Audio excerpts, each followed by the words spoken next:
você me ouve?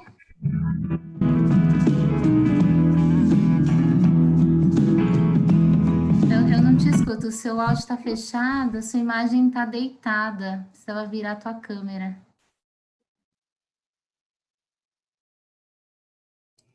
¿Quién?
pode falar alguma coisa para a gente te ouvir?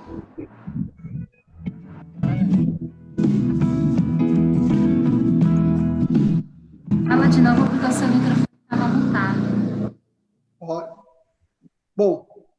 Agora sim. Oi, estão me ouvindo? Agora sim, obrigada. Ok. Bom dia a todos que estão conosco. Mais um Mercado e Consumo em Alerta, uma antecipação do que teremos no Latam Retail Show. No dia de hoje, nós vamos ter a oportunidade de trocarmos ideias com 3 representantes de empresas globais, líderes em seus setores, a Juliana Azevedo, presidente da Procter & Gamble, o Liel Miranda, presidente da Mondelez, e Noel Priu, CEO do Carrefour no Brasil. Como vocês sabem, esse nosso programa ele trabalha fundamentalmente trocando ideias, ouvindo opiniões, discutindo perspectivas, para que nós possamos contribuir para executivos, dirigentes, empresários ligados ao mercado, ao consumo, repensarem as suas estratégias no cenário atual. Como sempre, temos um canal de perguntas aberto, o Q&A, que está aqui na tela de vocês. A alternativa de levantar a mão não está funcionando, porque nós queremos fazer uma seleção das perguntas para encadeá-las com a apresentação que é feita. No programa de hoje, nós vamos ter a participação também de 2 sócios diretores do Grupo Gouveia, a Cristina Souza, que é responsável pela unidade de Food Service, e o Ricardo Contrera, que é um dos sócios diretores da operação de inteligência, pesquisa e estudos de mercado. E, nos apoiando nas conclusões, nas análises, nós teremos a Beth Furtado e o Eduardo Yamashita. Nós vamos começar o programa de uma forma bem direta, pedindo que cada um dos nossos debatedores de hoje se apresente diretamente, fale um pouco da sua experiência e um pouco da empresa que eles representam. E nós vamos começar com a Juliana, dando bom dia e agradecendo muito que esteja conosco, Juliana. Por favor. Bom dia a todos, Marcos, colegas. Muito obrigada pelo convite, pela oportunidade. Bom, eu sou Juliana Azevedo, sou brasileira, trabalho há 24 anos na Procter & Gamble, ou na P&G, entrei como estagiária. Eu sou engenheira e advogada. Ao longo desses 24 anos na P&G, tive a oportunidade de morar aqui no Brasil e liderar equipes e morar em diferentes partes do mundo. E o grosso da minha carreira é realmente na área de marketing e na área de vendas também. Hoje, tenho orgulho e realmente a alegria de estar liderando a nossa organização aqui no Brasil. A P&G, apesar de ser uma empresa antiga, uma empresa americana com mais de 180 anos, aqui no Brasil é uma empresa jovem, de apenas 32 anos. Estamos presentes no Brasil inteiro, em 90% dos lares, com marcas conhecidas, como Pampers, Gillette, Oral-B, Pantene, Vick, dentre outras. Nós somos 4.000 funcionários, com 4 fábricas em diferentes partes do Brasil, e nos orgulhamos bastante aí de estar tentando fazer a diferença na vida dos nossos consumidores todos os dias. Juliana, rigorosamente você começou na Procter como estagiária, né? Como estagiária, muito novinha, né? Além de usar os produtos da P&G, né? Por isso que eu consigo novinha. Não, eu comecei novinha, com 19 anos, e como estagiária, de verdade, a maior parte dos líderes da P&G entram como estagiários e se formam lá dentro. Nós temos, como política da companhia, o que a gente chama de Promote from Within, que entra novinho e é desenvolvido lá dentro, com oportunidades, como eu descrevi, de trabalhar em diferentes marcas, em diferentes países. Eu morei no Panamá, morei nos Estados Unidos, e o privilégio que eu tive de trabalhar em diferentes funções, não só em marketing, mas em vendas também. Então, eu digo que mesma empresa, mas definitivamente não o mesmo trabalho por 24 anos. Muito obrigado, Juliana, por ter aceito o convite e estar conosco. Eu queria pedir agora ao Liel, que recentemente assumiu como presidente da Mondelez no Brasil, que nos fale um pouco sobre si mesmo e sobre a Mondelez e seus negócios no Brasil, já que Mondelez pode ser uma marca não tão conhecida, mas os produtos Mondelez definitivamente são muito conhecidos por todos. Liel, por favor. Bom dia a todos, muito obrigado pelo convite, um grande prazer falar com vocês. Eu estou na empresa há 5 meses, desses 5 meses, 3 em casa, então é uma situação bem inusitada. Vocês podem imaginar que 5 meses valem por 5 anos nessa crise que a gente está vivendo. A Mondelez é uma empresa quase que o oposto do que a Juliana estava descrevendo, é uma empresa jovem globalmente, tem 8 anos, foi formada pela fusão de outras empresas, mas aqui no Brasil é uma empresa centenária. Nós temos marcas como Lacta, temos marca como Tang, Trident, Halls, biscoitos como Oreo, Clube Social. Então, quando você vai no supermercado, 4, 5 categorias, nós temos as marcas centenárias e líderes aqui no Brasil.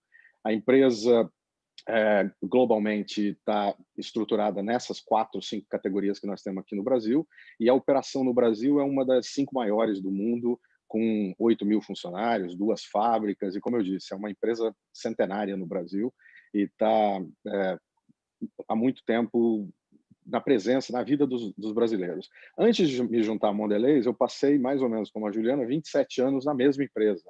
Eu fiquei 27 anos na British American Tobacco, que é a dona da Souza Cruz aqui no Brasil. Também entrei como estagiário, trainee, e em 27 anos fiz um pouco de tudo. Mas também, como a Juliana, muito focado em marketing e vendas. Eu morei na China, Canadá, Inglaterra, sempre trabalhando na área comercial da empresa. Sem dúvida nenhuma, Liel, nós vamos querer explorar um pouco o vertente China, já que a Juliana também, me parece, passou por lá, e você também. E, hoje em dia, a perspectiva de transformação do mercado a partir da China continua ainda mais intensa. Bom, o nosso terceiro convidado é o Noel Priu, que é CEO do Carrefour Brasil, mas também, como os nossos outros convidados, com uma longa experiência internacional, veio para o Brasil recentemente e o Carrefour, neste período, transformou-se em líder do mercado brasileiro, do setor de super e hipermercados, conveniência e outras operações. Noel, grato por estar conosco. Por favor, falar um pouquinho de você mesmo como experiência e na sua atividade dentro do Carrefour.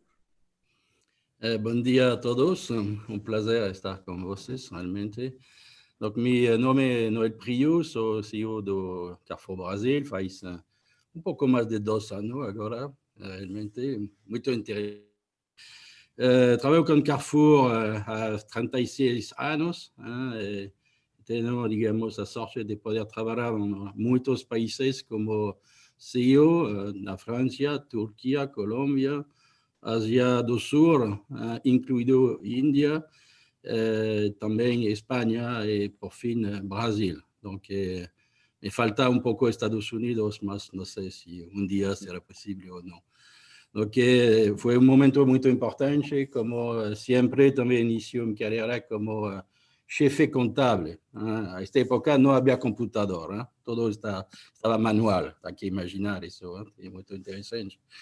Mas também tive a oportunidade de ser RH também, diretor do banco dentro do Carrefour, de real estate, diretor de serviços, etc. Donc, isso me dá também uma visão pouco mais diferente que CEO de país.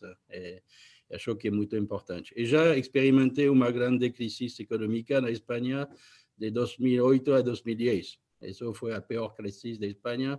E acho que isso vai ajudar-nos a momento mais difícil do Brasil para, digamos, o fim do ano, se temos uma visão clara de lo que vai acontecer. É muito feliz de participar, realmente, nesta reunião. Muito bem. Grato, Noel, por estar conosco. E nós vamos começar a primeira rodada. E nessa primeira rodada, eu queria perguntar a cada um de vocês que explicassem como, dentro da organização de vocês, está sendo cuidado o tema do coronavírus quais ações foram implementadas, que impacto tiveram no mercado. Os setores que vocês estão são setores que, de alguma maneira, continuam operando, não em condições normais, definitivamente, mas continuam operando, diferente de algumas outras áreas que estão fechadas. Então, começaríamos com a Juliana. Como a Procter, a P&G está atuando neste momento, quais foram as ações adotadas e como vocês veem a evolução deste processo agora? Juliana, por favor. Bom, não há dúvida que essa crise, né? E nós temos o privilégio de estar acompanhando essa crise desde que ela começa na China. Imagino como os nossos colegas que têm operações globais não viram só o que chegou no Brasil, mas o que aconteceu na China, o que aconteceu na Europa. Então a gente consegue tá um pouco mais preparado quando ela chega no nosso país. Mas a verdade é que cada um de nós está hoje fazendo mais do que o trabalho anterior, porque a gente está fazendo a gestão do nosso negócio, está fazendo a gestão da crise e está tentando imaginar o que vai ser esse novo normal, esse futuro e quando ele vai ser. Então, uma das coisas que tem nos ajudado muito é definir prioridades, porque o que a gente fazia 2, 3 meses atrás teve que ser completamente reinventado. Projetos tiveram que ser parados para que outros pudessem ser iniciados. E nós definimos para toda organização 3 prioridades muito claras. Primeira prioridade é a saúde e a segurança de todo mundo. A segunda prioridade é a essencialidade e o suprimento dos nossos produtos. A gente atua na área de higiene, de saúde e autoestima, e esses produtos são considerados essenciais. Se eles faltarem, o caos vai ser maior do que a situação que a gente já tem hoje com a crise do coronavírus. Então, o que é necessário fazer em parceria com os nossos fornecedores e com os nossos clientes para evitar que faltem os nossos produtos. E, em terceiro, reconhecer realmente o tamanho que nós temos e o impacto que nós podemos fazer para ajudar a comunidade. Comunidade começando dos nossos próprios funcionários, mas não só eles, atuando de uma forma mais ampla. Essas 3 prioridades têm guiado bastante tudo que a gente faz desde que essa crise começou. E a gente pediu que cada funcionário revisasse a sua lista de tarefas sob essa ótica das 3 prioridades. Desde o dia 17 de março, então, antes que o governo pedisse ou determinasse fechamentos, a gente já está trabalhando de casa com todos os nossos escritórios administrativos. Então, somos 4.000 pessoas, 1.500 estão trabalhando de casa, mais ou menos, e começamos a implementar novos protocolos nas fábricas e centros de distribuição. São mais de 20 novos protocolos nas fábricas, desde o uso de máscaras, que já começou aí no início de março, até mais de dobrar as frotas de transportes para que eles tivessem já distanciamento dentro dos próprios ônibus, medição de temperatura, mudança dos refeitórios para que não fosse mais self-service, e, enfim, não vou aqui elencar tudo, mas, sem dúvida, é uma vida aí muito diferente. E eu acho que, para finalizar, e obviamente dar chance para os meus colegas contribuírem, exige-se muito de cada líder, porque se eu tinha uma rotina de trabalho, uma forma de poder planejar quantas decisões eu precisava tomar do dia a dia, quanto eu podia pensar no amanhã, isso se inverteu. Diariamente é demandado que eu tome decisões que são necessárias hoje, porque impactam a saúde, ou impactam o abastecimento, ou impactam a comunidade.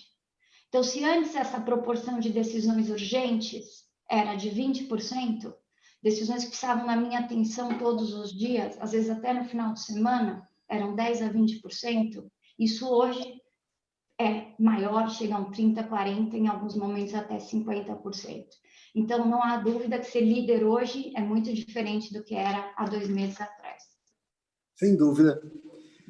Liel, no caso de Mondelez, com as marcas que vocês têm um posicionamento muito forte em tudo que diz respeito a snack.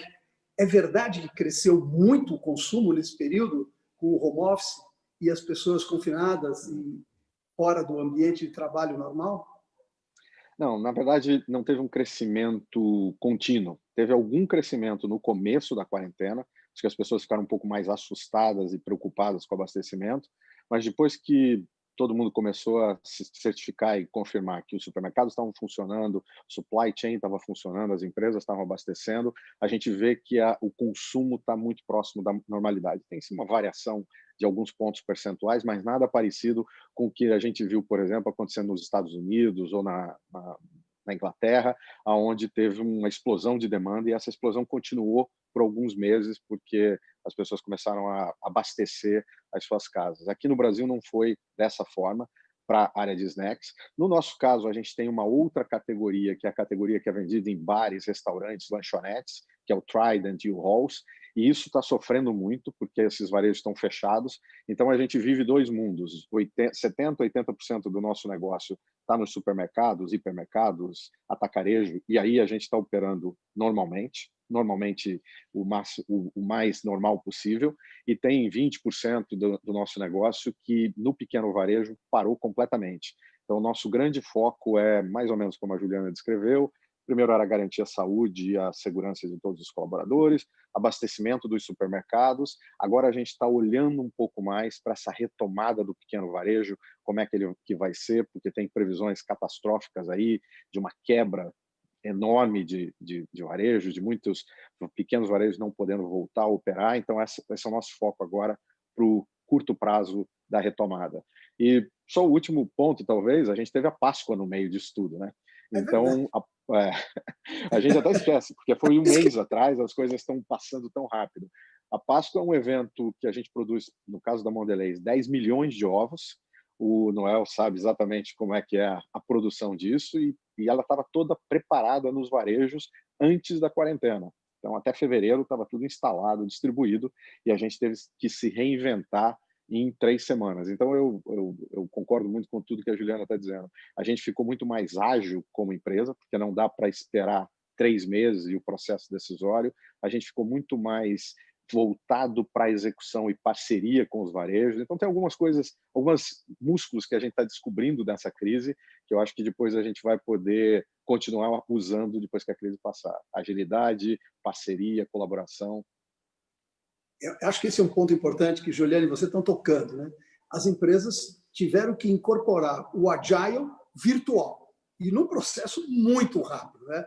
E tem uma transformação, como você destaca, que vai ficar para sempre agora como uma nova cultura dentro das organizações.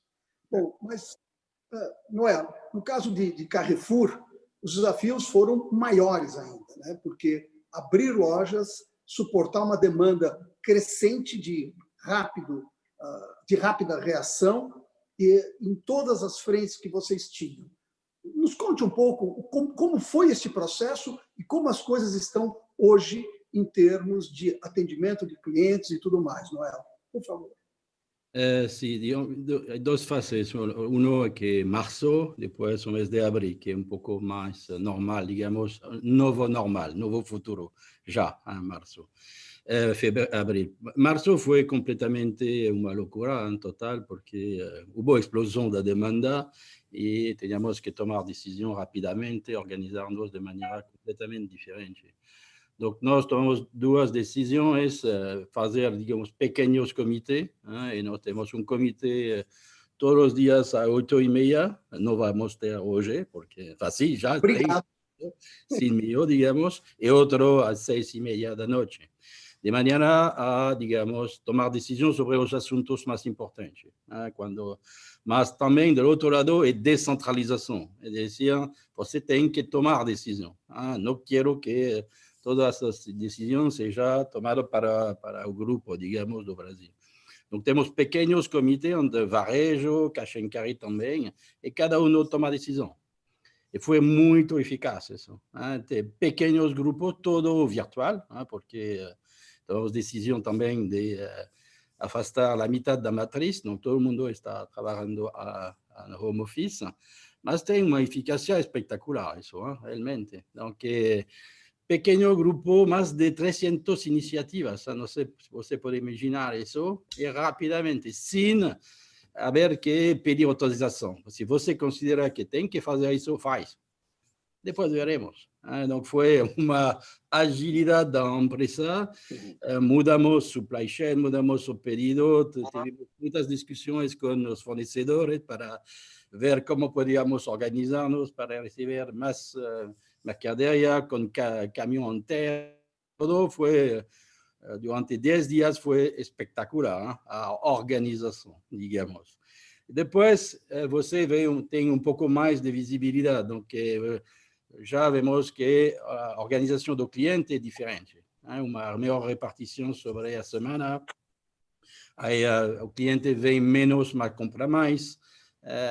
Tem que também ver as dificuldades, algumas vezes, de produção de alguns fornecedores. Temos que ajudar todo mundo a trocar ideias. E isso iniciou, digamos, a segunda fase, que foi o mês de abril. Mas realmente é muito interessante. L'autre tema era o mais difícil também de tomar decisões sobre quem pode trabalhar e quem não vai trabalhar. Então, já nós tomamos, desde o primeiro dia, afastamos as pessoas de mais de 60 anos, mais as mulheres que estão grávidas, digamos. Donc, e outros casos particulares. Donc, para fazer isso, tivemos que contratar 5.000 pessoas, de um dia ao outro, porque temos que trabalhar com pessoas. E também imaginar, ao mesmo tempo, como triplicar a produção por e-commerce. Então, são pequenos grupos de pessoas que tomaram decisão. E realmente foi espetacular, porque 10 dias depois estava já organizado. Então, algumas vezes temos também que aprender a dar responsabilidade e as pessoas de bom nível têm que tomar decisão. Muito bom. Eu queria pedir agora à Cristina Souza, que é responsável pela unidade de food service dentro do grupo, que fizesse a sua pergunta. E para quem será a pergunta, Cristina? Queria dirigir a pergunta para a Juliana. Oi, Juliana, tudo bom? Prazer. Eu queria falar do tema empoderamento feminino, né? Primeiro, por você ser uma líder mulher e pelo fato de vocês terem produtos focados na beleza, e acho que assim, uma das primeiras empresas que trouxeram as mulheres aí com a força, Gisele Bündchen, Xuxa, lá atrás nas suas primeiras campanhas. Eu queria entender como é que esse tema está na tua agenda no dia a dia e como é que vocês enxergam isso no dia a dia da Procter & Gamble. Bom, muito obrigado, né, por dar a chance de falar nesse assunto, porque eu acho que a pandemia, na verdade, ela é um divisor de águas, em que alguns problemas crônicos nossos, e a equidade de gênero é um problema crônico da nossa sociedade, assim como a problema racial e tudo mais, ela é um momento em que a gente pode dar passos para trás, ou pode aproveitar e dar passos para frente. E eu acredito que a gente tem que usar esse momento em que a sociedade está se aproximando, está mais solidária, para dar passos para frente. Então, respondendo a sua pergunta, eu sou a primeira líder mulher da P&G aqui no Brasil, sinto uma honra, mas venho desde uma família que sempre me deu todo o apoio, sempre acreditou desde os meus pais que eu podia fazer o que eu queria, então pude fazer 2 faculdades, inclusive engenharia na Poli, que, enfim, não éramos muitas mulheres lá, né? E depois, trabalhando na P&G, onde inclusão, empatia é um valor muito verdadeiro antes do início dessa discussão que começa há poucos anos. Eu sempre menciono que na década de 80 a companhia já mudava o vocabulário de algumas políticas internas, porque acreditava que não realmente traduzia os valores.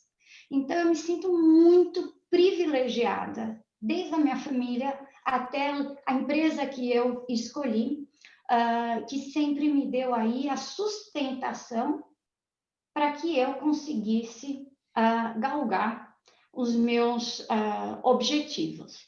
Então, nessa posição, esse privilégio me dá uma responsabilidade. Dentro da P&G, a gente tem mais de 40% da liderança que é feminina, incluindo as fábricas. 40% incluindo gerência para cima, incluindo em áreas como vendas, em áreas de manufatura, pesquisa mais de 60%, né? A gente tem um laboratório, um centro de inovação aqui no Brasil. E eu acho que essa é a primeira responsabilidade, estar com a casa bem cuidada. A segunda é trabalhar no nosso ecossistema. Eu, inclusive, tive a chance de participar junto com o Noel no Carrefour. O Carrefour faz um trabalho muito bacana de discussões importantes. E eu tive com ele debatendo sobre, e outros colegas, sobre equidade, sobre inclusão. Então, a gente trabalha no nosso ecossistema, com os parceiros e com os fornecedores, usando a nossa força para conseguir multiplicar as melhores práticas. E, por último, a força das nossas marcas, né? Estão presente em 9 em cada 10 lares, e realmente a gente acredita que as marcas que nós temos, elas têm a força para moldar a sociedade. Eu trabalhei com a marca Always globalmente, a gente fez a campanha aqui, nós estamos falando, né, de consumo, então o pessoal deve saber, a campanha Like a Girl, que realmente formou, mudou comportamentos e trouxe ela aqui para o Brasil. E justamente eu fecho dando o exemplo de como, por exemplo, a marca Always se posicionou durante a pandemia. Nós fizemos massivas doações de absorventes, porque é um item necessário, mas, além disso, a marca fez 2 outras coisas. Primeiro, doou para as pesquisadoras, que são mulheres, as pesquisadoras que estão decodificando o genoma aqui no Brasil.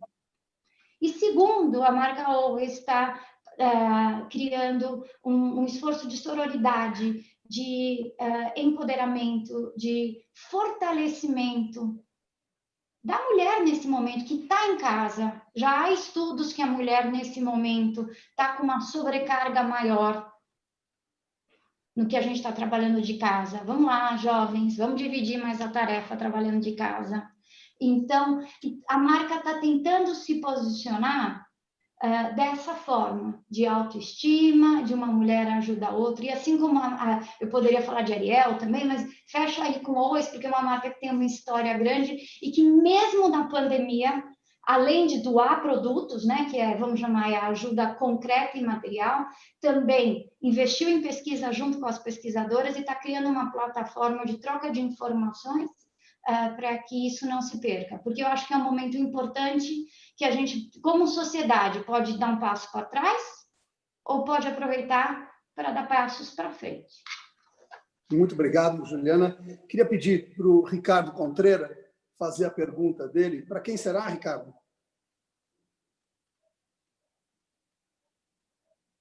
Ricardo? Bom, então eu vou fazer uma pergunta. Perdão, eu estava no mute, Marco, desculpa. Ok, vamos lá. A minha pergunta é para o Noel do Carrefour. A gente falou agora há pouco, o Liel e você, sobre a chegada da pandemia muito bem próximo de uma data importantíssima para o varejo, que é a Páscoa. A gente aprendeu muito, fez muitas adaptações, e agora a gente está novamente próximo de uma outra data importantíssima, que é o Dia das Mães. Eu queria saber o que a gente aprendeu ali, né? O Carrefour aprendeu ali, e o que ele vai usar de novo, pensando em termos de canais, gestão de estoque, sortimento, para passar por essa data da melhor forma possível. Digamos que para nós a crise também é um momento para tomar risco. É decir, que antes da crise nós tomamos a decisão de comprar 20 dias de estoque adicional para, digamos, afrontar, digamos, o momento do fim de março. Então, tomamos dia, vamos a comprar 20 dias de estoque mais, que não foi tão fácil fazer isso, mas foi bom. E apostamos para Páscoa. Realmente foi uma surpresa, porque Páscoa foi bom, ao final. Todo ao final, em 4 dias, era um pouco difícil esperar o último momento, mas foi bom. Não foi espetacular, mas foi um bom Páscoa. Então, nós o que queremos é não, digamos, fazer promoções sobre um dia. que, ao contrário, temos que proteger os clientes, então temos que repartir o fluxo. Então, para de Adamai, não vamos fazer a comunicação, porque não queremos realmente gerar um fluxo adicional. Mas vamos vender os produtos, vamos comunicar simplesmente, digamos, para não provocar, digamos, um fluxo adicional. E acho que o Dia da Mãe será bom, não espetacular, mas será bom. Então, é uma das decisões que tomamos, hein? Porque antes tínhamos operações de dia, que fracassamos os preços, se acabou isso. Não quero fazer isso porque quero proteger os clientes. Mas baixamos os preços, baixamos, digamos, coisas para que sejam mais, as lojas sejam mais atrativas.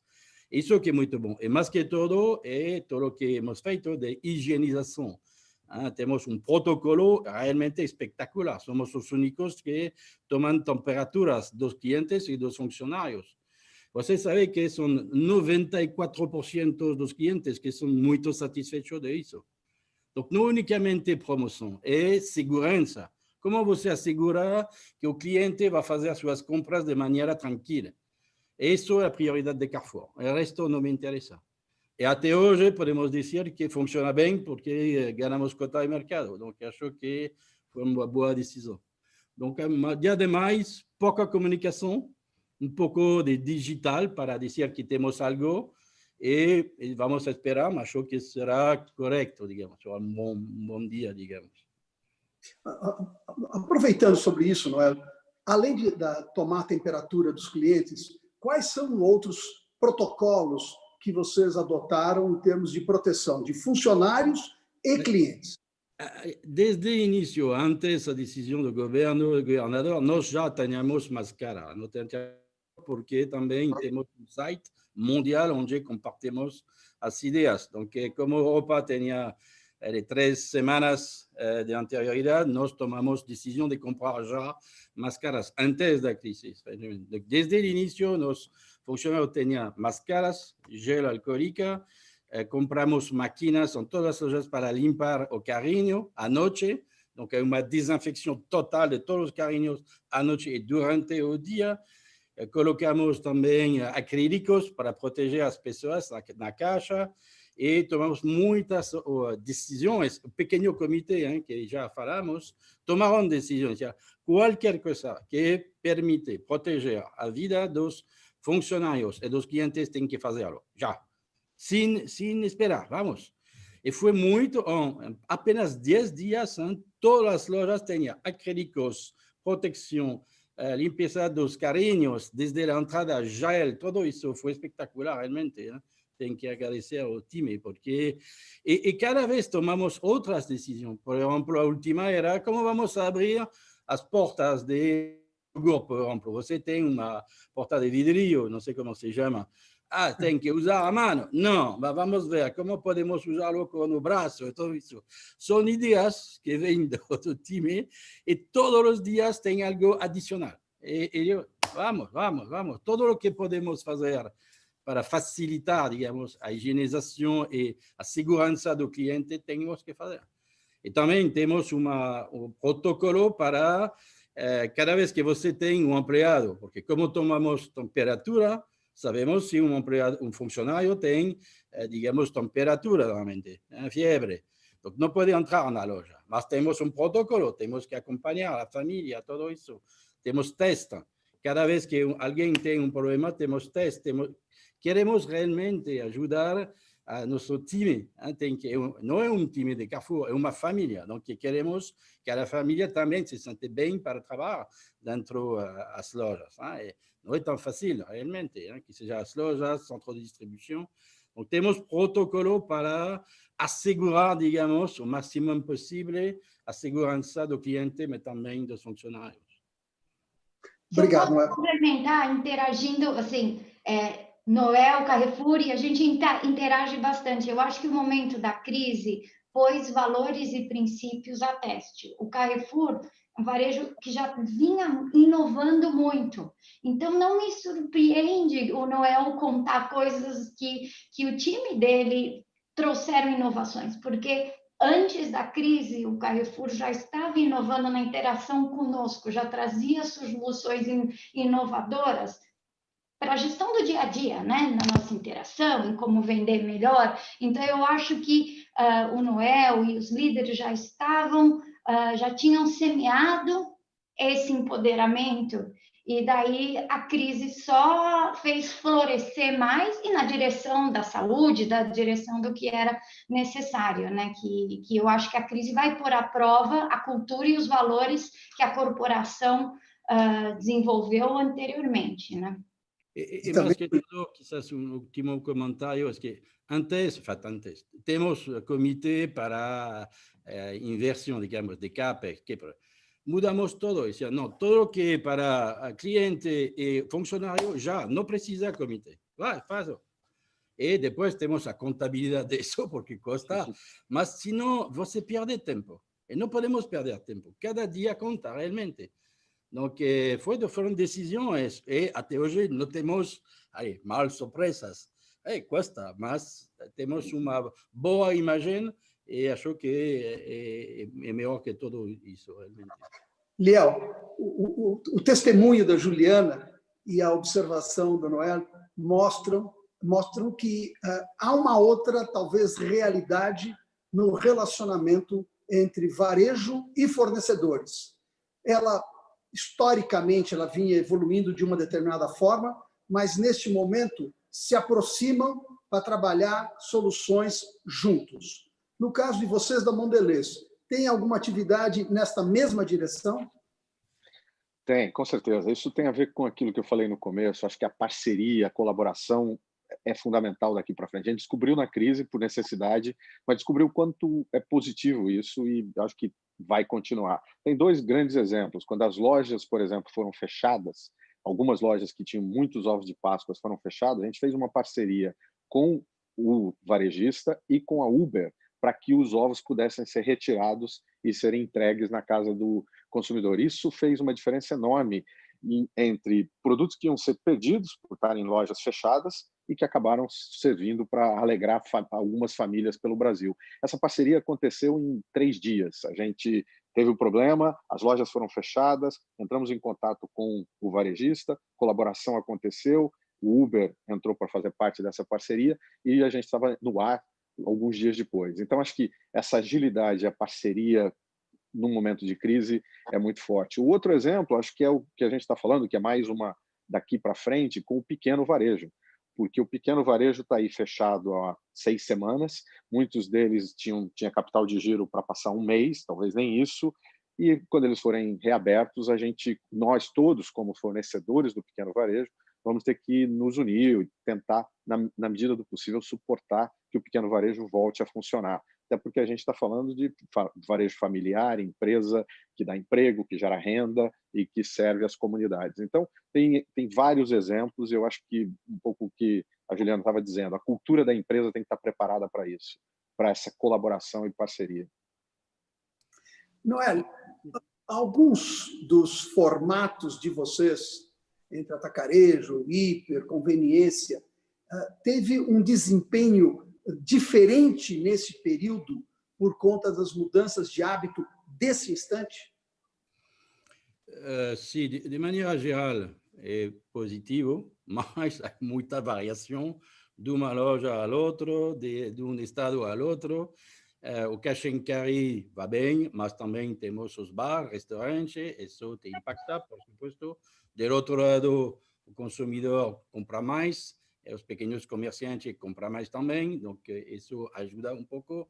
O hipermercado, de maneira geral, va bem, mas temos também o poço de gasolina, porque como não há tráfego, você tem impacto, o cliente não compra gasolina, o shopping mall está fechado, então isso é parte também do nosso negócio. Dentro da loja de conveniência, você tem lojas que são de bairro e lojas de tráfego, como a Avenida Paulista. Então, se você tem uma loja Avenida Paulista, você tem um impacto grande. Se está dentro de um bairro, é o contrário. Então, há muitas variações, muitas. É um câmbio brutal, mas, digamos, o total dá algo positivo. Bom, boa notícia. Mas é uma adaptação cada vez. Você tem que adaptar, porque você pode crescer de 30% de uma e de menos 30% da outra. Hein? Então, temos que adaptar todos os pedidos, a maneira de gerar uma loja, os funcionários. Bom, tudo isso são a decisão de todos os dias, mas funciona bem, digamos. Depois de março, abril foi mais, digamos, um mês de readaptação para realmente fortalecer as lojas que vão bem e readaptar as lojas que têm um pouco mais de impacto. Temos, por exemplo, proximidade, pouco, mas dentro do shopping mall, quando o shopping mall está fechado, não vale a pena, realmente. Então, são esse tipo de decisão que tomamos todos os dias. Eu queria perguntar para a Juliana, com respeito a como vocês veem alguma eventual transformação no papel e na participação dos diferentes canais passado esse período da crise. Evidentemente, nesse momento, tem mudanças radicais, estruturais. Mas o que vocês imaginam, Juliana, vai ficar de alteração no comportamento dos diferentes canais de varejo, nos diferentes formatos de loja? Olha, nós temos conversado com o consumidor mais do que nunca, porque as mudanças elas já estão acontecendo. Como relatou o Noel, a gente observa uma preocupação gigantesca por higiene, por saúde já acontecendo. Nosso diálogo consumidor ele é mais focado no uso do produto, mas ele acaba cascateando nos canais. Então, tenho muita empatia com o que o Noel falou, que não vai ser só o preço do varejo, não vai ser só a promoção, mas a certeza que a loja está bem cuidada, que ela está limpa, que realmente essa é uma preocupação que não existia antes e passa a existir agora. Nas nossas categorias, a compra online, ela tinha uma participação muito pequena. E ela dobrou desde que a pandemia começou.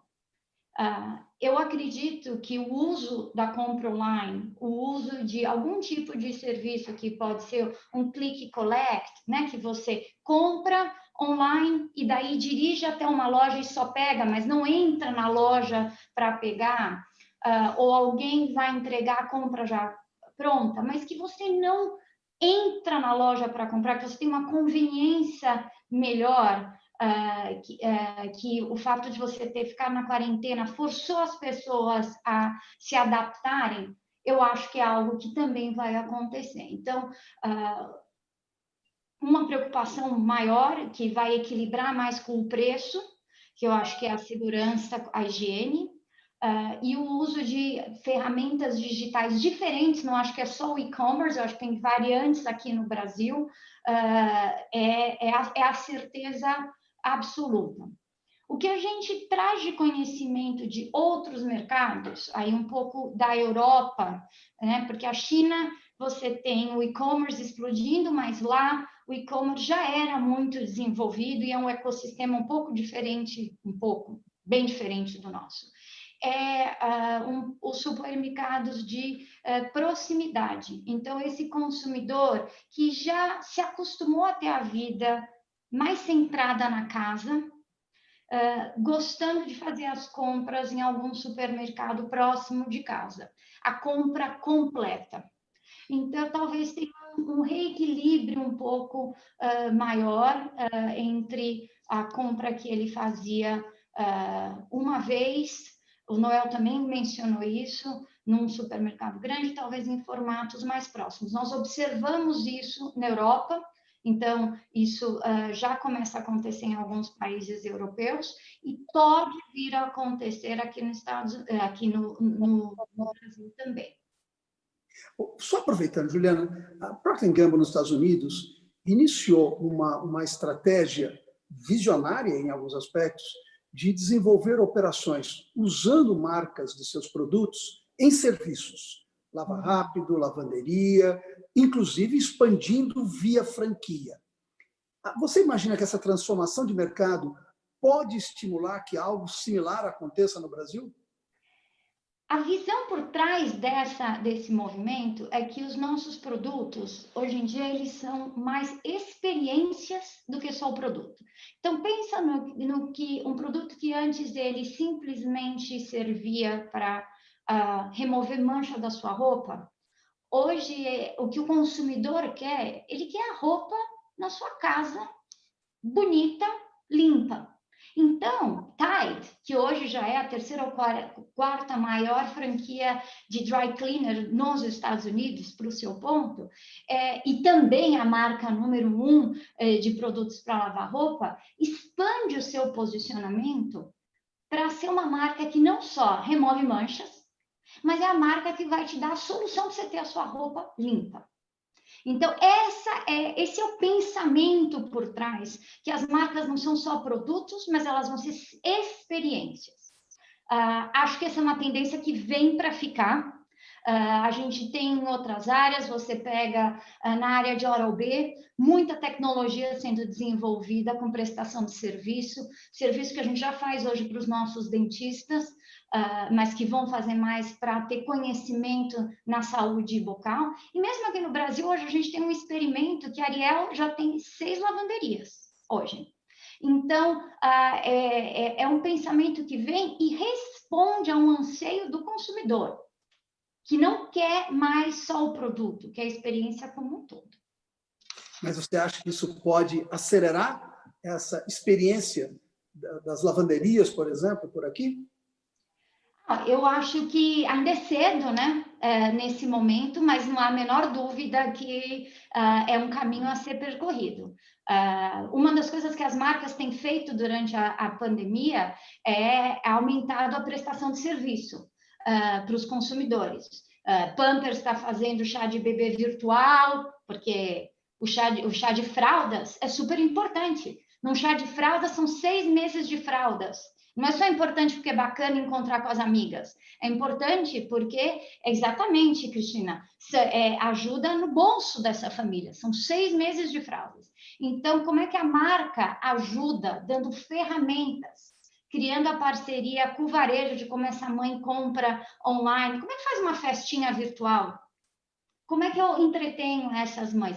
Então, eu acho que você tem razão, Marcos. Pode ser que a coisa se acelere, porque durante a pandemia, uma das coisas que as marcas têm feito é já feito uma prestação de serviço maior no que esse consumidor precisa nesse momento. Ok. Já que você chamou a Cristina, vou passar a bola para ela fazer a pergunta. Muito bom, eu e a Juliana, a gente está aqui numa amizade já.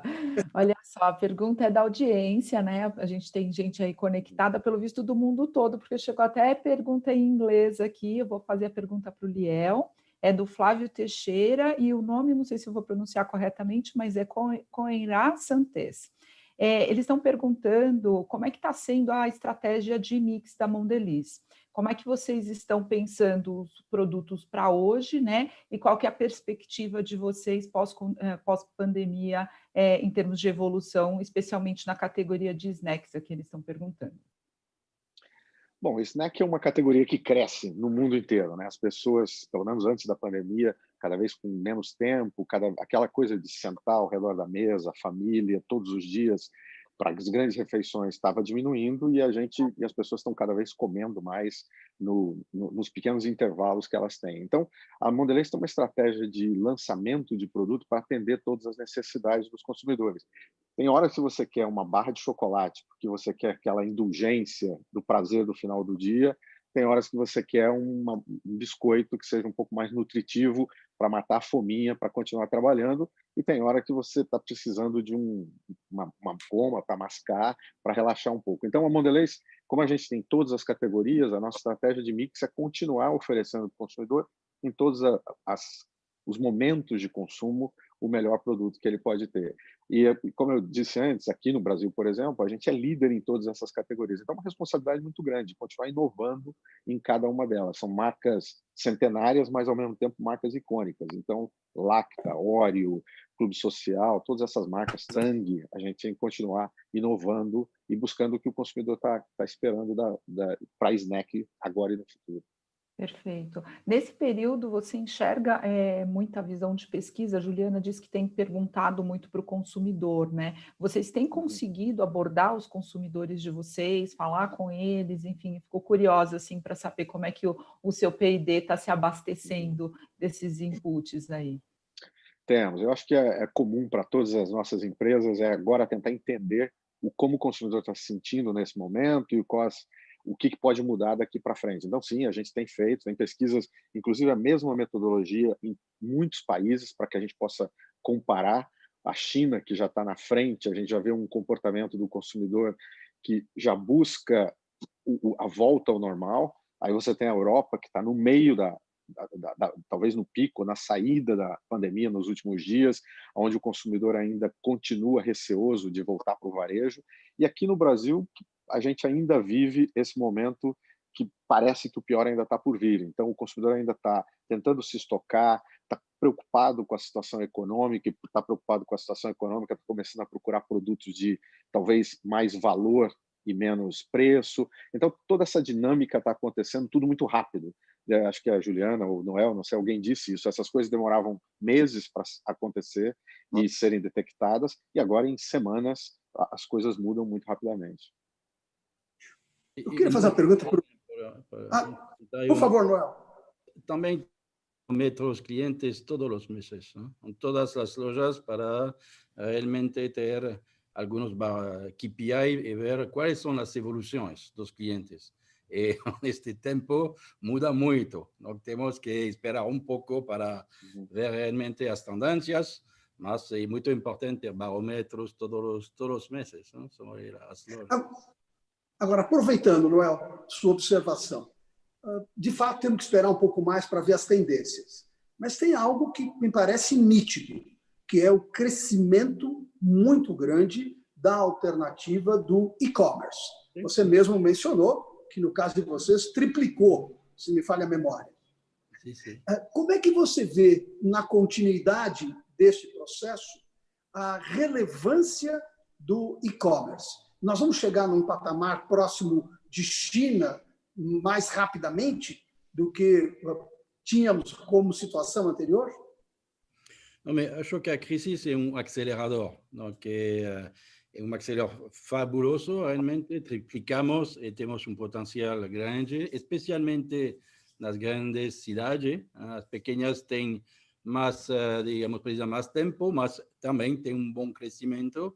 Então, temos que adaptar-nos, não faz parte da vida realmente, é ecossistema, e eu não penso que varejo, e também quizás atacarejo, não pode ter, digamos, plataformas para ajudar os clientes. Eles vão comprar de maneira diferente, porque isso é a primeira coisa. O outro também, e isso nós sabemos, hoje o cliente, digamos, compra muito mais, mas há menos visitas na loja.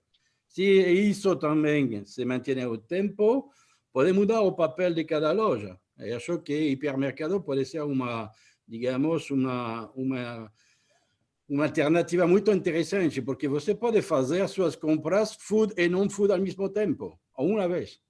Eu acho que também é uma parte do sucesso do hipermercado agora, igualmente. Então, temos todo, atacarejo que vende preço, volume, tudo isso, e outras opções que podem ser interessantes no futuro também. E outro tema para dizer, acho que há produtos locais, cuidado, porque produto local e também manter o trabalho, realmente vai ser difícil os meses que vêm. E para nós também, marca própria, porque nos permite também manter uma boa qualidade com preço mais acessível. Então, são os pilares que consideramos que podem realmente ter impacto positivo nos meses que vêm. E manter o sortido também. Nós queremos vender todos os produtos. Então, acho que precisamos dos conhecedores para inovar também. Não é porque temos uma crise grande que nós temos que inovar. Ao contrário. Acho que a inovação nós temos que mostrá-lo mais e mais, para ajudar a economia de maneira global. Liel, deixa eu aproveitar esse tema da marca própria, que o Noel trouxe, você imagina, usando a tua experiência de muitos anos, né, de consumo, seja no setor de tabaco e mais recentemente agora com alimentos e snacks, que possa haver no Brasil uma aceleração da participação das marcas próprias, chegando mais próximo, por exemplo, da realidade europeia, ou você acha que não terá impacto nesse aspecto? Bom, antes de responder essa pergunta, eu só queria fazer um comentário sobre a questão do e-commerce, só como para ilustrar. Na Páscoa do ano passado, para esse ano, a gente multiplicou por 8 o volume vendido através do e-commerce. Isso demonstra o poder que isso tem para quando o consumidor tem a necessidade. O grande insight para a gente estava, antes da crise, olhando o e-commerce de uma forma muito isolada. Como é que a gente faz e-commerce, ou como é que os varejistas fazem e-commerce, ou como é que as plataformas de entrega, o mercado, marketplace vão operar. E o que a gente percebeu durante a crise é que, muito rapidamente, essas coisas ficaram juntas. Então, a gente tinha 300 varejistas operando numa loja da Mondelez para venda e a entrega sendo feita através de uma dessas plataformas de entrega. Então, esse ecossistema se forma muito rapidamente. É aí que está a solução para o consumidor. Então, acho que isso tende a continuar para o futuro. E-commerce e ecossistemas que se unem para solucionar o problema do consumidor. Mas, de volta para a questão da marca própria, o Brasil, historicamente, não tem uma grande penetração de marca própria comparado com a Europa e os Estados Unidos. E a percepção que eu tenho, e aí eu não tenho nenhuma evidência para dizer, é que como aqui no Brasil nós temos competidores locais muito fortes e multinacionais muito fortes, com marcas muito fortes nos vários posicionamentos de preço, fica mais difícil para o crescimento não tem tanto espaço para o crescimento da marca local. Aqui, como o Brasil é um país que tem uma desigualdade social muito grande, você tem uma grande parcela da população comprando produtos de alto valor, mas também uma grande parcela comprando produtos de baixo valor, todas as marcas, todos os fabricantes tentam se posicionar para os dois segmentos, que é diferente de Europa e Estados Unidos, talvez, onde esse grupo de consumidores de valor mais baixo estava desassistido e foi aí que entrou a marca própria. Então, acho que a concorrência aqui no Brasil já se estabeleceu fortemente em todos os segmentos de preço. Mas, ligando a isso, Léo, você imagina que esse processo, e você destacava a questão dos pequenos varejistas, vai precipitar um aumento da consolidação de mercado no Brasil, em especial no setor de alimentos? Eu acho que tem a probabilidade disso acontecer, porque se você imagina as dificuldades que a gente está passando em relação à gestão do caixa, em relação à gestão de fornecedores, em manter a percepção de saúde, de cuidado com o consumidor, que foi descrito antes, para uma empresa maior, isso é mais fácil de ser gerenciado, isso fica mais difícil na medida em que você vai ficando com empresas menores e mais familiares. É mais difícil ter o caixa para se manter funcionando depois da crise, é mais difícil gerenciar fornecedores que não, em relação a prazo, a abastecimento, e é mais difícil passar essa imagem de uma empresa que cuida da saúde. Então, eu tenho a impressão de que os maiores tendem a ter mais condições de oferecer o que o consumidor está precisando nesse momento, tanto do ponto de vista de varejista como de fabricante. Então, talvez alguns players, alguns concorrentes de tamanho menor vão sofrer por essas dificuldades. Todos nós estamos sofrendo, mas alguns têm mais preparo ou têm mais espaço do que outros. Eu queria passar a bola agora para o Ricardo fazer mais uma pergunta. O Ricardo Contreira, da nossa área de inteligência, do GS Mosaic Lab. A minha pergunta para a Juliana. Juliana, você disse no começo que as categorias da Procter estão em 9 de cada 10 casas no Brasil. Está todo mundo em casa, então a gente está no momento de interação contínua e profunda dos consumidores com a sua marca. Eu queria saber como vocês têm feito para ouvir esse consumidor nesse momento que, apesar de ele estar em casa, você tem um distanciamento, você não pode levar ele para fazer uma pesquisa, alguma coisa assim. Como vocês têm falado com eles, tanto para obter insights, como para se comunicar como marca com esses consumidores? Nós temos usado, como eu falei, a gente nunca falou tanto com eles.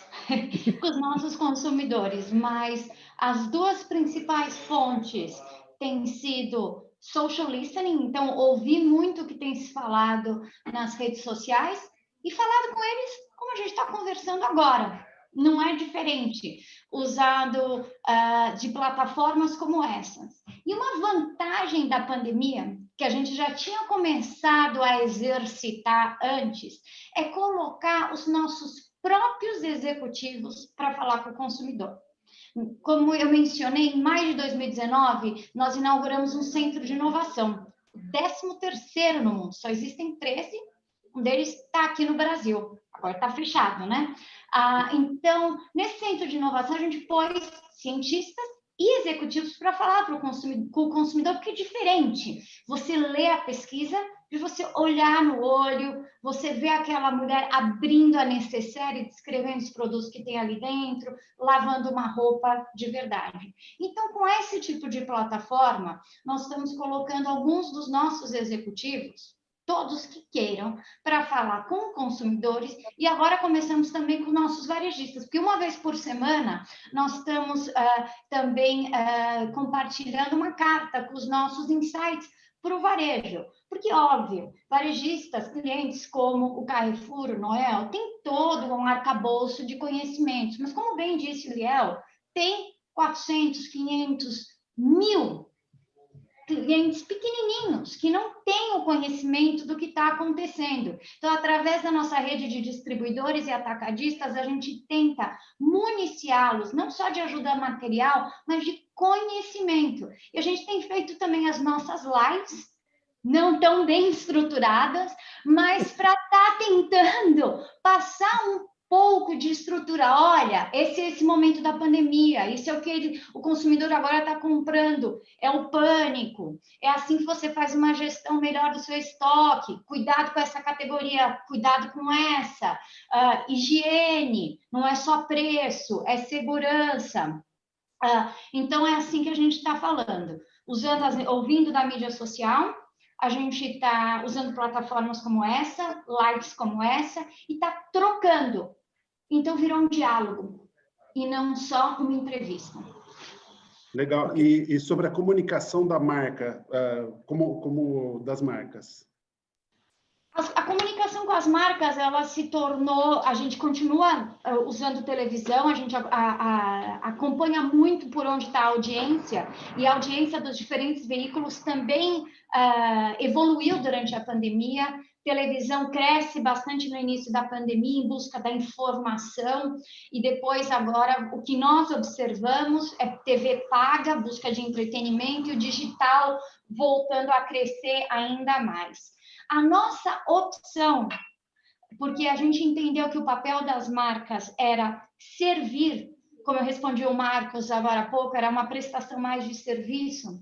Então, nós mantivemos uma pequena comunicação na televisão, mas principalmente nós estamos nas mídias digitais, porque é onde a gente consegue ter este diálogo com esse consumidor. Então, você vê as marcas virando essa comunicação. Então, muito menos do que Pantene está lá simplesmente com shots de um cabelo bonito, a Pantene está lá ensinando. Dor do consumidor agora é, puxa vida, eu não consigo ir nenhuma vez num salão para hidratar o meu cabelo. Como eu hidrato? Tá bom, espera um pouco, deixa eu explicar para vocês. Lançamos um hair mask. Talvez não seja do interesse de todos, é da Cristina, com certeza. Como é que eu faço? Os homens também podem usar, tá bom? O hair mask. Mas é verdade. Então, a gente está mais ouvindo e tentando fazer uma prestação de serviço para esse consumidor. E nas mídias digitais, essa troca é mais fácil. Razão pela qual a gente tem se posicionado mais aí. Mas não é só o veículo, é o que nós temos falado. Deixou de ser simplesmente... esse é o meu produto que funciona tão bem, para a gente falar mais de uma prestação de serviço, voltando para um pouco que o Marcos falou, então eu acho que o serviço ganha um espaço maior, e para o propósito das marcas, porque a Cristina me perguntou antes, eu dei o exemplo de Always, mas eu poderia dar o exemplo de Ariel, podia dar o exemplo de Downy, todas as marcas vivendo o seu propósito, de uma forma mais intensa, porque nós também entendemos que é isso que o consumidor quer ouvir agora, mais do que deixa eu mostrar para você essa demonstração de como o teu dente necessariamente vai ficar mais branco, vai ficar com Oral-B, de verdade, vai ficar uma saúde bucal, melhora a gengiva, mas não é necessariamente isso que a consumidora quer ouvir agora, ou o consumidor. Então, muda o veículo e muda o conteúdo. Juliana, no melhor espírito da parceria que o Liel destacou, é um ponto importante de transformação, o nosso know-how de lives está totalmente à disposição de vocês, tá bom? Muito obrigada. Eu acho que a gente pode utilizar mesmo, porque a gente tem feito para os nossos clientes pequenos, né, atacados, distribuidores e lojistas, para os dentistas, a gente tem feito concursos nessa troca mesmo, porque o que a gente entende é que a gente pode também estar contribuindo, e acho que o que o Noel falou, e o Liel também, e cada dia a gente está aprendendo alguma coisa nova, está pivotando, está ajudando, aprendendo, ajustando, pivotando, fazendo uma coisinha nova. Muito obrigada, Marcos. Obrigado a vocês. Bom, nós estamos recebendo muitas perguntas. Vocês não podem imaginar o nível de interesse que está despertando a conversa de vocês, a contribuição de vocês. E, Noel, tem uma aqui que veio do Frantiher Silva. Como vocês pensam as mudanças no ritmo e nos planos de expansão da rede? Algum canal particularmente vai ganhar mais destaque? Algum formato de loja vai ser privilegiado no plano de expansão? Para nós realmente estamos ficando sobre atacarejo. Consideramos que é um modelo que tem um poder muito importante. É um momento de crise econômica que vai acontecer, que isso temos que manter. Também e-commerce, temos que vamos a mudar a plataforma, donc a partir do segundo semestre vamos acelerar mais. E também uma combinação digamos, de ecossistema. Também o banco para nós é muito importante para favorecer o crédito. Sem crédito não há economia. E sabemos que nós aprovamos 2 vezes mais que os bancos. Então, tudo isso são pilares muito importantes, mas dentro da expansão, atacarejo, e-commerce e proximidade, uma proximidade que vamos adaptar também ligado a lo que vemos hoje também. Liel, você mencionou logo no início a sua longa experiência no setor de tabaco. E esse é um setor que, ao longo do tempo, enfrentou e enfrenta enormes desafios com questões ligadas à saúde, exatamente. Tem ensinamentos da sua experiência anterior que sejam importantes para você agora, ao cuidar dos temas que envolvem essa pandemia? Com certeza. Eu acho que a indústria do tabaco ela sofreu toda a pressão social muito antes de todas as outras indústrias, mas eu não acho que ninguém hoje, nenhum de nós, nenhum outro empresário, hoje pode gerenciar uma empresa, uma marca, sem se preocupar com o impacto social, com o papel de educação dos consumidores. A Juliana deu vários exemplos de como as marcas se relacionam com o consumidor para a saúde bucal ou para o uso dos produtos. No nosso caso, a questão do snack, que é um hábito saudável, mas que tem que ser feito de forma consciente. Então, acho que todos nós temos essa nova consciência de gestão, de marcas, de empresa, para pensar não só no curto prazo, como é que a gente entrega os resultados financeiros, mas pensar no propósito da empresa, no propósito da marca, na sustentabilidade desse negócio de longo prazo. Então, acho que esse é um grande aprendizado, a preocupação com o impacto que a sua marca e a sua empresa tem que ser constante para todos nós. O Noel deu vários exemplos de tudo que o Carrefour fez, que representa a cultura que o Carrefour já tinha antes da crise.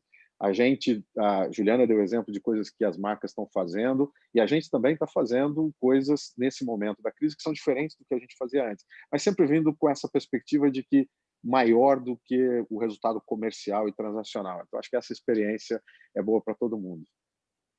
Juliana, esse tema levantado pelo Liel, de fato, nós percebíamos mais recentemente, especialmente pelas novas gerações, uma preocupação muito grande que as empresas e as marcas tinham que agregar mais razão de ser para estarem no mercado. Definitivamente, demonstrarem propósitos maiores do que oferecer produto, distribuição, satisfação de necessidades. Como é que vocês têm trabalhado nesse aspecto, Juliana? Isso é uma grande verdade. E eu acho que esse é um dos legados positivos da pandemia também, porque, como eu respondi para o Ricardo, esse é um momento em que as marcas, se ela tem um benefício funcional e um propósito, nós estamos escolhendo falar mais do propósito, prestar um serviço maior para o consumidor, do que simplesmente falar do seu benefício funcional. E se isso era antes talvez uma opção, eu acredito que vai se tornar uma necessidade. Eu tenho realmente o privilégio de ter um portfólio de marcas que todas elas têm propósitos muito fortes. E eu acredito que de agora em diante eles vão ser vividos com muito mais intensidade. Mas quem tem que me dizer isso são vocês, os nossos consumidores. Mas eu acho mesmo que a sociedade vai se tornar mais exigente com relação a isso, e isso é maravilhoso, porque as marcas realmente moldam o nosso comportamento e moldam os nossos estándares do que é certo e do que é errado. Muito bem. Eu queria fazer uma pergunta de caráter pessoal para cada um de vocês. Me permitam. Eu queria começar com o Noel. Nesse processo todo, e você, Noel, com uma experiência global importantíssima, com atividade em diversos países, o que você, pessoalmente, aprendeu neste processo que é novo para você? Primeiro, quero agradecer às minhas equipes, são 80.000 funcionários, que realmente para a capacidade de tomar decisão, mas também para ser todos os dias, para que tudo funcione bem, que isso é muito importante. Para isso, temos que descentralizar a decisão e confiar na equipe, isso é muito importante. A filosofia minha, decisão a 2 níveis, não mais. Então, mas você está perto do cliente, mas você tem que tomar decisão. Isso dá agilidade. Outra coisa muito interessante, a organização que nós temos hoje é muito mais eficaz. Tomamos decisões mais rapidamente com menos pessoas. Então, temos que manter esse sistema de agilidade. Como vamos a fazer isso? Não sei, mas temos que manter isso. 2, 3, o trabalho em casa funciona bem. Então, como podemos também adaptar-nos? Porque temos que manter as regras durante os meses que vêm e quizás ano que vem também. Então, temos que adaptar nosso funcionamento entre presença e também trabalho na casa, que vai ser interessante. Outro tema é que teremos que manter as regras de segurança. Então, temos que aprender a viver com isso. A matriz não está dedicada a isso. Temos que pensar completamente a organização de uma matriz, respeitar a regra. E, finalmente, o que digo eu é a crise é um momento importante para tomar decisões. É dizer, que se você tem que adaptar ou modificar seu modelo comercial, já. É muito importante. Agora que tem que tomar decisão sobre um futuro que temos que imaginar. Mas temos que imaginá-lo, senão será demasiado tarde. Então, nós estamos modificando muito nosso modelo comercial para ser preparado a um novo futuro que vamos a descobrir. Porque considero que o mundo de amanhã não será o mundo de hoje. Temos que adaptar-nos, agilidade, toma de decisão e confiança no futuro, realmente. Acho que muito importante um aspecto que você comentou, Noel, o fato que vocês têm próximos de 90.000 funcionários e muitas vezes o mercado desconhece o fato de que um único varejista no Brasil, o Grupo Carrefour, tem mais funcionários do que toda a indústria automobilística do Brasil, o que mostra um pouco a relevância do setor, seja em emprego e seja em geração de renda. Mas, Liel, de sua parte, com essa longa carreira também internacional, diferentes setores, o que este período te ensinou que é algo novo para você, que você incorpora para a vida? Acho que duas coisas fundamentais. Imagina, eu tinha 2 meses de empresa quando a crise explodiu. Então, acho que essa confiança que você tem no conhecimento coletivo, é um pouco o que o Noel falou. Se fosse depender das minhas decisões, possivelmente a gente não teria feito nada, porque eu, com 2 meses, tinha pouco conhecimento do negócio. Mas o conhecimento coletivo do time é capaz de fazer coisas impressionantes. Então, a gente conseguiu manter o supply chain funcionando, manteve a segurança dos funcionários, fizemos a Páscoa e por aí foi, e tudo isso foi feito dessa forma descentralizada, ágil.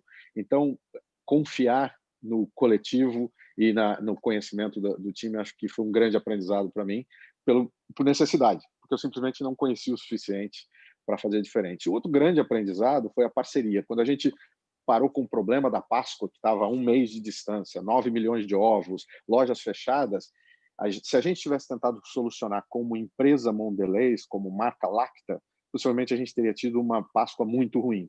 O que fez a grande diferença foi todas as parcerias que a gente fez com os varejistas e com novas plataformas que não eram nem parceiros antes e que vieram para fazer parte do ecossistema e fizeram toda a diferença. Então, eu estou levando comigo essa necessidade de trabalhar mais junto com outras empresas, com fornecedores, com varejistas, com plataformas para construir soluções para o consumidor daqui para frente, não só durante a crise. Muito bem. E no seu caso, Juliana, o que fica como aprendizado pessoal para a vida? Eu acho que você falou bem, para a vida, é mais do que só para os negócios. Eu acho que o primeiro ponto é uma redefinição de velocidade para tudo. Velocidade, o que era rápido antes, o que era longo, curto, médio prazo, se redefine, para mim, em muitos fatores. A segunda coisa é transformação digital e uma coragem para tomar riscos com relação à transformação digital, incluindo ter 1.500 funcionários trabalhando de casa em alguns processos que nós não acreditávamos que poderíamos fazer 100% de casa e fizemos com sucesso, assim como meus colegas descreveram. Então, eu acho que a transformação digital no nosso negócio vai ser acelerada e eu hoje me sinto muito mais corajosa para dar esse passo do que eu estava há 2 meses atrás. E eu acho que, grifando o que o Noel e o Liel falaram, talvez, eu não sei se é um aprendizado ou é uma esperança, que solidariedade, colaboração e interdependência sejam legados que fiquem e sejam valores da nossa economia para frente. Acho que vão ser fundamentais entre consumidor, indústria, varejo, mas que sejam realmente palavras e valores que façam parte da nossa economia, não só durante a pandemia, mas para a gente sair dessa crise e voltar a crescer. Muito obrigado. Eu queria, antes de começar a sintetizar e jogar depois a bola para vocês de novo, convidar todo o nosso pessoal que está nos assistindo pelo YouTube, pelo Zoom. Nós temos agora, no dia 8, um novo Mercado de Consumo em Alerta, focado em desenvolvimento de negócios. Teremos com o Carlos Busch, que é vice-presidente de vendas da Salesforce, o Enio Garbin, diretor de desenvolvimento de negócios e tecnologia da IBM, e o Felipe Delacqua, que é vice-presidente de vendas e sócio da Vetex. E na semana que vem, nesse horário de varejo, só para lembrar, né? Na última quarta-feira nós fizemos, nesse horário também, obrigamos o Abílio a abrir mão dos exercícios físicos dele logo cedo, obrigamos o ministro Paulo Guedes a interromper a caminhada matinal deles, e hoje o Noel interrompeu a reunião matinal deles para estar conosco também. Mas, pelo menos, a gente começa o dia com ideias novas, especialmente quando tem o privilégio de receber gente como vocês. Na semana que vem, nós vamos ter o Juliano Donini, que é CEO da Marisol, a Esther Scatan, que é diretora e fundadora da Ornari Móveis, a Cristina Palmac, que é presidente da SAP, e o Hector Nunes, que é presidente e CEO da ReHap e PB Kids. E, Juliana, uma das coisas que nós aprendemos nesse processo de fazer lives, e vocês destacaram muito hoje a importância da agilidade, é que nós, no final da nossa jornada de papo, com o apoio da Beth e do Eduardo Yamashita, que são sócios diretores do grupo, nós trazemos uma síntese já do que foi mais eloquente colocado por vocês. E depois eu vou passar para vocês se vocês acham que faltou alguma coisa. Mas vamos lá, os principais insights. A era do líder ágil, que envolve um novo papel para decisões em tempo real. Foi algo que o Noel destacou logo no início e vários de vocês destacaram posteriormente também. Segundo, a colaboração e parceria entre a indústria e o varejo tornaram-se práticas ainda mais relevantes. Léo colocou isso e vocês concordaram e reforçaram. Terceiro, cultura, valores e princípios são testados na crise, como equidade, empoderamento de times, etc. E as marcas precisam ser firmes nas suas crenças, porque a sociedade exige isto. E cada vez exigirá mais, foi algo destacado pela Juliana e reforçado pelos demais. Há grande variação de performance de formatos de varejo, mas ganham força o mercado de proximidade e o varejo como serviço, e serviço como complemento de produtos, entregando soluções, algo que a Juliana reforçou na estratégia da Procter.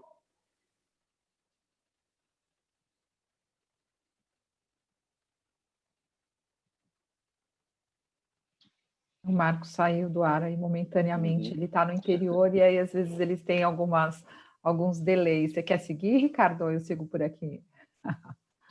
Para não deixar o... Você está sem microfone, Ricardo, de novo. Aí o Marcos voltou. O Marcos voltou. O Marcos voltou. Aí faz parte também da live, né, pessoal? Se não tem essa parte, depois como é que a gente vai fazer aquela brincadeirinha no YouTube? Marcos, você não desaparece, você está sem áudio, por favor. Estão me ouvindo agora? Agora sim. Ok. Bom, eu pediria que o Ricardo e a Cristina completassem o elenco de insights, porque eu perdi aqui a minha conexão. Mas eu queria que, após esta lista de insights e dicas que nós temos para vocês, nós pudéssemos ouvir de vocês eventuais complementos que vocês acham que deveriam ser feitos a isso que nós mencionamos. Ricardo, Cristina, quem segue com a lista? Posso ser eu mesmo. Está sem som agora. Olá. Então, o ponto 5 é que são novos papéis e revisão de importância para formatos, loja física e online, produtos locais e marcas próprias. Acho que isso foi falado bastante pelo Liel e reforçado também pelos demais. E, além desses insights, né, a gente também tem algumas dicas que todos vocês trouxeram em algum momento durante a nossa live. Então, número 1, a importância de definir prioridade e ter foco, né? Acho que isso foi um grande aprendizado da pandemia. 2, a formação de squads, né, esses times autônomos, com delegação e liberdade para trazer agilidade para o dia a dia. Acho que o Noel trouxe isso muito forte, né, reforçado também pelos demais. Ponto 3, conteúdo, uma terceira dica. Conteúdo, abordagem de comunicação, estratégias on e off, promoções precisam ser repensadas para a segurança e para suprir o desejo e dores presentes. Acho que a Juliana citou isso mais do que nunca, falando de propósito, da mudança da comunicação nesse momento tão difícil, né? Falar o que o consumidor quer ouvir, não só falar dos nossos produtos. Ponto 4, conversar, pesquisar, dialogar com o consumidor mais do que antes. Acho que aqui todos tiveram a oportunidade de fazer isso. E, por último, é importante colocar atenção ao pequeno, né?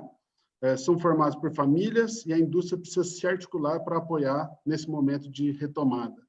Acho que esse é um ponto importantíssimo. todos nós devemos pensar nisso, os que precisam mais.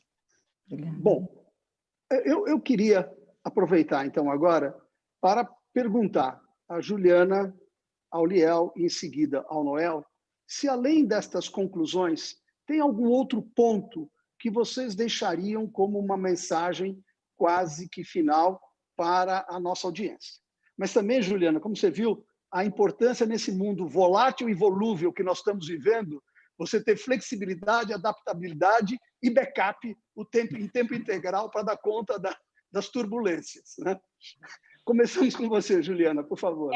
Eu acho que adaptabilidade é uma outra palavra-chave, porque as coisas nunca variaram tão rápidas.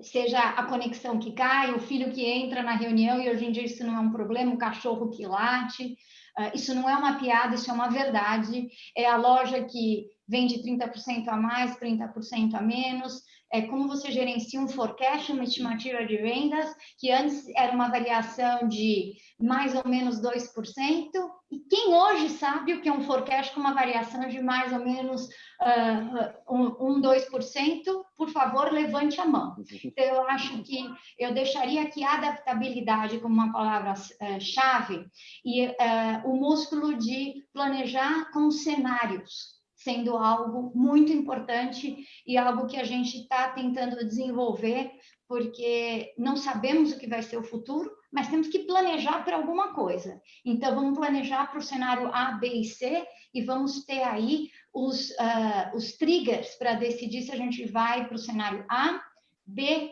e C. E para fechar, vamos seguir sendo curiosos. Não tenho todas as respostas, agradeço enormemente a oportunidade, estou aqui com o meu caderninho, tomando nota com o que o Liel falou, com o que o Noel falou, com as perguntas que vocês trouxeram, porque estamos aprendendo muito. Aprendo com a minha equipe, 4.000 colaboradores, com os meus clientes, com os meus fornecedores, para que a gente realmente possa sair dessa pandemia melhor como empresa, melhor como as nossas marcas e melhor como sociedade, melhor como Brasil. Então, muito obrigado pela oportunidade. Liel, obrigado você, Juliana, mas, Liel, queríamos agora te ouvir. Não, eu acho, não, acrescentando só porque tudo que a Juliana falou, agilidade, flexibilidade, eu acho que uma coisa nova para a gente, essa crise trouxe isso, é pensar na resiliência do negócio, porque antes a gente pensava como é que eu faço o meu negócio mais eficiente e cada vez mais eficiente. E aí veio a greve dos caminhoneiros, e agora veio o Covid, e talvez ano que vem vai vir uma outra coisa. A gente tem que olhar as duas coisas e achar o equilíbrio entre tem que ser eficiente, mas também tem que ser resiliente, porque a crise vai vir, já veio nos últimos 2 anos e com certeza outras virão. Acho que esse também é um aprendizado. Queria agradecer muito a participação, aprendi muito também e muito obrigado por dividirem os conhecimentos de vocês também. Noel, vocês são uma empresa que líderes se tornaram mais líderes. Exatamente, você destacou muito a questão agilidade, o empoderamento das equipes. Mas tem algo mais que você acrescentaria nessa análise final? Digamos que a experiencia que tengo de España, que fue la peor crisis de España, quizás hasta esta realmente, fue que você tem que definir un futuro, porque seja lo que seja, temos que crecer. Si a economía cae, yo no me interesa, voy a crecer.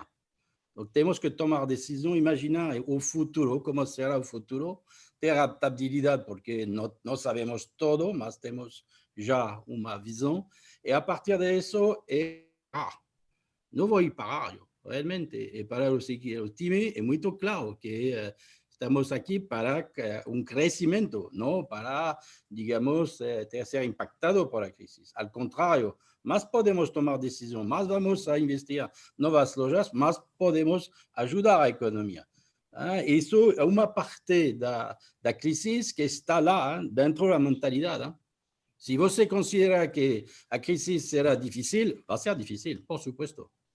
Eu não me interessa isso. Vai ser o que seja, não me interessa, quero crescer. Então, a partir disso, temos que definir o mercado. Se o mercado cair um pouco, pode ser, temos que crescer mais. Então, temos que ter agilidade e tomar decisão. É isso que tem que transformar esta crise em oportunidade. e não pensa o futuro. O futuro está bom. Nós sabemos que vai ser difícil em 6 meses e bom em 2020. E não me interessa. Vamos passar a crise e mais forte que antes. É isso que quero realmente para o time. E não vamos parar. É muito interessante. Algo que vale a pena também, se consideramos que vamos entrar, e pode ser também um mundo de consolidação, é um momento para, digamos, pensar as parcerias. Vai acontecer isso. Vai acontecer se acho que nós temos fortalezas, bom, algumas coisas que temos que melhorar também, mas é um bom momento para, digamos, definir o futuro de cada cadeia, digamos, e ver se as parcerias podem entrar na estratégia de alguns. Então, nós estamos dispostos a ter, digamos, uma reflexão sobre isso. Muito bem. Nós estamos caminhando para o final. Eu queria fazer um especial agradecimento a Juliana Azevedo, presidente da Procter & Gamble, Liel Miranda, presidente da Mondelez, Noel Piu, CEO do Carrefour, aos meus companheiros Cristina Souza, Ricardo Contrera, que participaram ao vivo, mas também a todo o time que está na retaguarda, e em particular a Beth Furtado, o Eduardo Yamashita, que nos apoiaram na consolidação das perguntas e dos insights. E deixar talvez uma mensagem final. Nós estamos bastante engajados numa campanha que, neste momento, entendemos fundamental, que é a de usar máscaras. Se tem algo que está ao nosso alcance neste momento, é o uso da máscara, pelo que ela possa reduzir a contaminação e permitir um retorno mais rápido e responsável. Então, fica aqui o estímulo, e nós estamos com o apoio de inúmeras entidades nos apoiando com as máscaras e recomendamos que todos estimulem o uso e usem. Muito obrigado a todos vocês. Nos vemos na sexta-feira e na quarta-feira da semana que vem. Obrigado, Juliana. Obrigado, Liel. Obrigado, Noel. E obrigado, meu time. Até mais. Muito obrigada. Vamos à máscara, Obrigado. isso mesmo. Obrigada. Até logo. Até logo. Tchau, tchau. Hum.